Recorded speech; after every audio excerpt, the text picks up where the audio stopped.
dengan tema investasi jangka panjang yang cocok dan adaptif dengan kehidupan zaman sekarang maupun di masa depan. Baik, berbicara tentang investasi jangka panjang,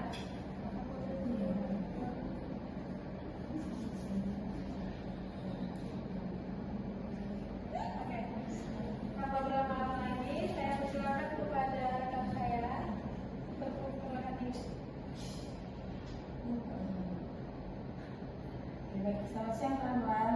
Siang. Sebagai pelatih satu. Saya ini sebagai pelatih kedua. Baik, di sini kami akan menjelaskan mengenai investasi jangka panjang. Yang pertama,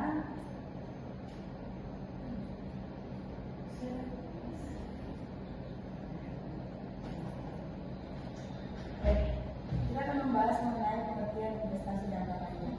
Investasi jangka panjang adalah penanaman modal pada aset dengan harapan mendapatkan keuntungan di masa depan, biasanya lebih dari 1 tahun. Investasi ini dilakukan untuk mencapai tujuan keuangan jangka panjang. Selanjutnya, tujuan investasi jangka panjang. Tujuan investasi jangka panjang ini memiliki beberapa tujuan.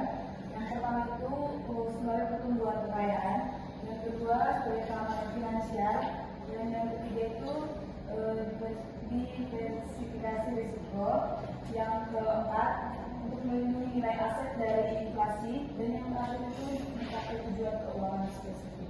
Untuk pemaparan selanjutnya akan dilanjutkan oleh teman saya. Saya kembali kepada Anda. Berikutnya pemateri kedua akan menjelaskan tentang jenis investasi jangka panjang, waktu dan tempat yang disiapkan. Terima kasih kepada moderator atas waktu yang diberikan kepada saya. Di sini saya akan menjelaskan mengenai jenis-jenis investasi jangka panjang. Investasi jangka panjang itu terdiri dari beberapa. Yang pertama itu ada saham, yang kedua ada obligasi, yang ketiga ada properti, yang keempat ada reksadana, yang kelima ada logam mulia, yang keenam ada dana pensiun, dan yang terakhir itu ada aset kripto bisnis. Selanjutnya ada pengakuan dan pencatatan investasi jangka panjang. Pengakuan dan pencatatan investasi jangka panjang terdiri dari beberapa bagian. Yang pertama ada biaya perolehan. Biaya perolehan ini merupakan titik awal investasi, harus dicatat sebesar harga belinya ditambah dengan biaya-biaya lain yang muncul agar investasi tersebut sah dimiliki, seperti komisi broker, biaya hukum atau pajak transaksi. Yang kedua ada klasifikasi. Sebelum mencatat, perusahaan harus menentukan kategori investasi tersebut, apakah berupa instrumen utang atau obligasi atau ekuitas atau saham. Klasifikasi ini menentukan standar akuntansi mana yang akan digunakan, misalnya berdasarkan intensitas kepemilikan atau tujuan memegangnya. Yang ketiga ada metode pencatatan. Metode pencatatan tergantung pada besar pengaruh atau presentasi kepemilikan. Perusahaan memiliki metode yang sesuai. Dua yang paling umum adalah metode biaya atau kepemilikan kecil atau pasif, dan yang kedua itu ada metode ekuitas atau untuk pengaruh yang signifikan. Yang keempat ada nilai wajar. Nilai wajar untuk jenis investasi tertentu seperti saham. Nilai investasi harus disesuaikan dengan harga pasar saat ini pada setiap akhir periode pelaporan. Selisihnya bisa diakui sebagai laba rugi atau masuk ke dalam komponen ekuitas. Yang kelima ada metode ekuitas. Metode ini digunakan jika investor memiliki pengaruh yang signifikan. Misalnya, kepemilikan saham 20% sampai 50%.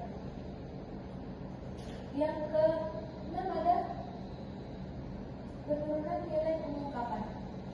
Poin terakhir adalah transparansi. Perusahaan wajib menjelaskan di dalam catatan atas laporan keuangan mengenai jenis investasi yang dimiliki, kebijakan akuntansi yang digunakan, hingga risiko-risiko terkait investasi tersebut. Itu saja yang dapat saya sampaikan.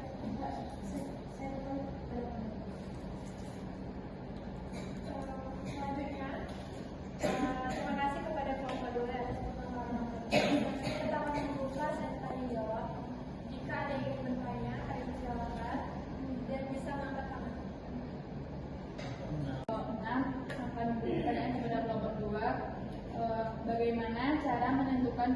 investasi jangka panjang sesuai dengan tujuan keuangan seseorang. Bagaimana cara menentukan pilihan investasi jangka panjang sesuai dengan tujuan keuangan seseorang?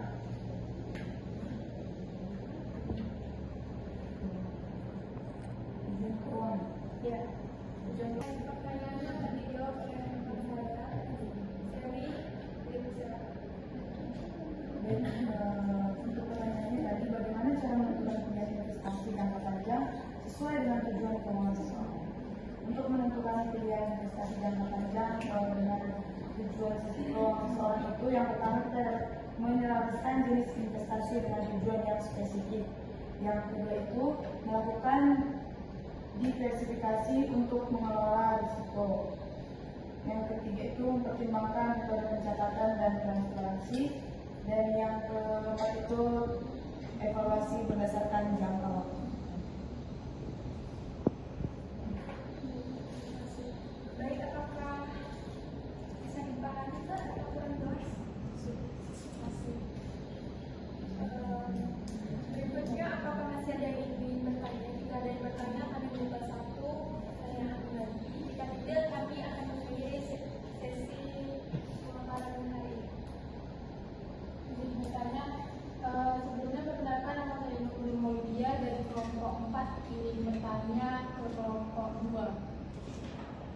Apa sih perbedaan dari metode nilai wajar dan metode ekuitas dalam pencatatan investasi jangka panjang ke depannya?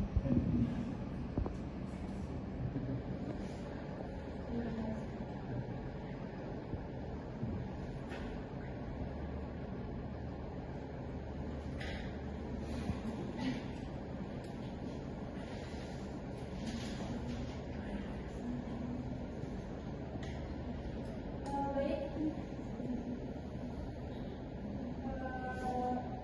Pertanyaannya akan dijawab oleh Kak saya. Oke, saya akan menjawab pertanyaan dari Nurul. Pertanyaannya adalah, apa perbedaan dari metode nilai wajar dengan metode ekuitas dalam pencatatan investasi jangka panjang? Dalam akuntansi investasi jangka panjang, perbedaan antara metode nilai wajar dan metode ekuitas terletak pada bagaimana investor memandang hubungannya dengan perusahaan tempat ia berinvestasi. Perbandingannya antara metode nilai wajar dan metode ekuitas terdiri dari 3 bagian. Yang pertama itu ada dasar penilaian dan perubahan nilai. Pada metode nilai wajar, investasi dicatat dan disesuaikan berdasarkan harga pasar yang berlaku di bursa atau pasar aktif. Jika harga pasar naik, nilai investasi di laporan keuangan ikut naik, begitu pula sebaliknya. Pada metode ekuitas, nilai investasi tidak mengikuti harga pasar, melainkan